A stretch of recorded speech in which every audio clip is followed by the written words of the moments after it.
Hi అండి, నమస్తే. ఎలా ఉన్నారు? అందరు బాగున్నారా? మాట్లాడాలంటే ఎన్నో మాటలుంటాయి. ఈ ఒకటేనా ఏంది? ఓకే అండి. మనం ఇప్పుడు చేయబోయే రెసిపీ పేరు వచ్చి బగారా రైస్. సింపుల్గా ఇంట్లోనే బిర్యానీ చేసుకునే టైప్ అనమాట. చిన్న ఫ్యామిలీ ఫంక్షన్లో చేసుకుంటున్నామండి, అందుకని ఇంత పెద్ద గిన్నె పెట్టాల్సి వచ్చింది. ముందుగా బియ్యాన్ని బాగా కడిగి పక్కన పెట్టుకోవాలి. తర్వాత పొయ్యి మీద బాండీ పెట్టుకొని నూనె వేసుకొని దాంట్లో బిర్యానీ దినుసులని కొట్లాడి తీస్తారండి, ప్యాకెట్ విడిగా, అది వేసేసుకోండి. వేస్తూ ఉండగా దాంట్లో పచ్చిమిరపకాయలు ఉల్లిపాయలు కూడా దాంట్లో వేయండి. ఉల్లిపాయలు చక్కగా వేగాక అల్లం పేస్ట్ వేసుకోవాలి. అల్లం పేస్ట్ కొంచెం మనం ఒక గుప్పెడంత, చేతి గుప్పెడంత అల్లం పేస్ట్ వేసుకుంటే చాలండి.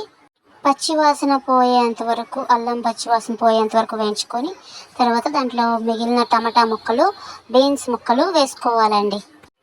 తరువాత చక్కగా వేసిన తర్వాత గోల్డిష్ కలర్లో వేగేంత వరకు ఉంచి చక్కగా మనం గరిటెతో తిప్పుకోవాలి. కావాలంటే కొత్తిమీర మీరు ఇప్పుడు కొంచెం వేసుకోవచ్చు. తర్వాత బగారా రైస్ పూర్తయ్యాక పైన లైట్గా చల్లుకోవచ్చండి.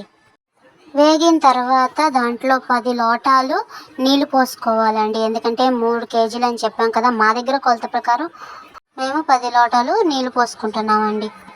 నీళ్లు పోసాక ఒక్కసారి హైలో పెట్టేసి మూత పెట్టేసేసి వదిలేయాలండి. సేపు అక్కర్లేదు, ఒక 2-3 మినిట్స్ ఉంచితే అవి చక్కగా బాయిలింగ్ అవుతూ ఉంటుంది అంటే లోపల ఉన్నది.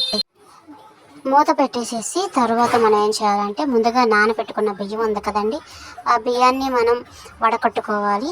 నీరు లేకుండా బియ్యంగా వడకట్టుకోవాలండి. తర్వాత బాయిల్ అవుతున్న వాటర్లో మూత తీసేసేసి దాంట్లో బియ్యం మొత్తం వేసేసి 1-2 సార్లు తిప్పుకోవాలండి. ఇందాక హైలో పెట్టాం కదండి వాటర్ బాయిల్ అవడానికి, కానీ ఇప్పుడు మళ్ళీ వెంటనే బియ్యం వేసాక సిమ్లో పెట్టేసుకోవాలి.